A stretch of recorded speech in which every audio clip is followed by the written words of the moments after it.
मग ही देहदानाची प्रक्रिया कशी आहे हे मला तुम्हाला समजावायचं आहे. जर का नैसर्गिकरित्या मृत्यू झाला असेल तर आपल्याला देहदान करता येतं. ज्या बॉडीचं पोस्टमॉर्टम झालं आहे त्याचं देहदान करता येत नाही, कारण त्याच्यामध्ये फॉर्मॅलिन आपल्याला टाकता येत नाही. 6 तासाच्या आधी बॉडी जवळच्या वैद्यकीय महाविद्यालयात आपल्याला पोचवायची असती. सहसा कॅज्युअल्टीमध्ये वगैरे हे देह स्वीकारले जातात. तिथून बॉडी मॉर्चरीमध्ये ठेवली जाते. दिवसा ऑफिस टाईममध्ये तुम्ही त्या वैद्यकीय महाविद्यालयाच्या शरीर रचनाशास्त्र डिपार्टमेंट म्हणजे ॲनाटॉमी डिपार्टमेंटमध्ये जाऊन चौकशी करू शकता. याचं रजिस्ट्रेशन देखील केलं जातं. अनेक संस्था असतात ज्या रजिस्ट्रेशन करतात. पण सगळ्यात महत्त्वाचा पॉईंट जो मग तुम्हाला सांगायचा आहे की जरी एखाद्याने रजिस्ट्रेशन नोंदणी केली नसेल देहदानासाठी तरी देखील देहदान करता येतं.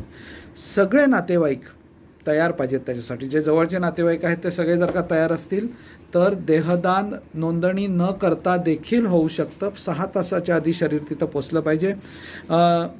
HIV, एड्स किंवा ज्याला ऑस्ट्रेलिया अँटीजन हेपॅटायटिस B आहे किंवा सेप्टिसिमियामुळे जर का मृत्यू झाला असेल तर देहदान शक्य होत नाही. त्यामुळे आपण फक्त इच्छा करू शकतो देहदानासाठी.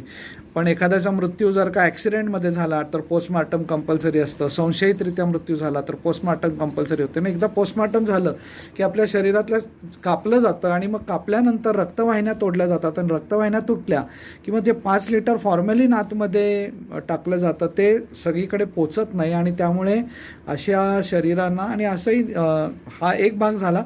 पण कायद्याप्रमाणे आपल्याला अलाउड नसतं. त्यामुळे आपण जर का पोस्टमॉर्टम झालं असेल तर कुठल्याही वैद्यकीय महाविद्यालयामध्ये अजिबात प्रेशर आणू नये किंवा त्यांना परत रिक्वेस्ट करू नये की हा देह घ्या. नाही तर या देहदानाबरोबर आपल्याला त्वचादान करता येतं, त्याचबरोबर नेत्रदान करता येतं. त्यामुळे ह्या 3 गोष्टी आपल्याला मृत्यूनंतर करता येतात. अवयवदान हे जिवंतपणे करता येतं. म्हणजे ब्रेन डेथ झालेला पेशंट पण तो अजून मरायच्या आधी त्यावेळेस किडनी लिव्हर वगैरे देता येतं. पण माणूस तोपर्यंत त्याला सेमी जिवंत अर्धा जिवंत अर्धा मृत असलेल्या अवस्थेमध्ये आपल्याला ऑर्गन्स डोनेट करता येतात वेगवेगळ्या प्रकारचे. पण देहदान हे म्हणजे पूर्ण शरीराचं जेव्हा आपण करतो त्याच्यामध्ये आपल्याला त्वचादान आणि नेत्रदान करता येतं.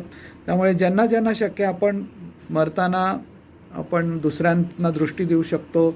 अनेक बर्न्सच्या केसेस असतात आपल्याकडे, त्यांना वाचवता येतं त्वचादानामुळे. तर सगळ्यांनी त्वचादान, देहदान, नेत्रदान करावं. हरे कृष्ण.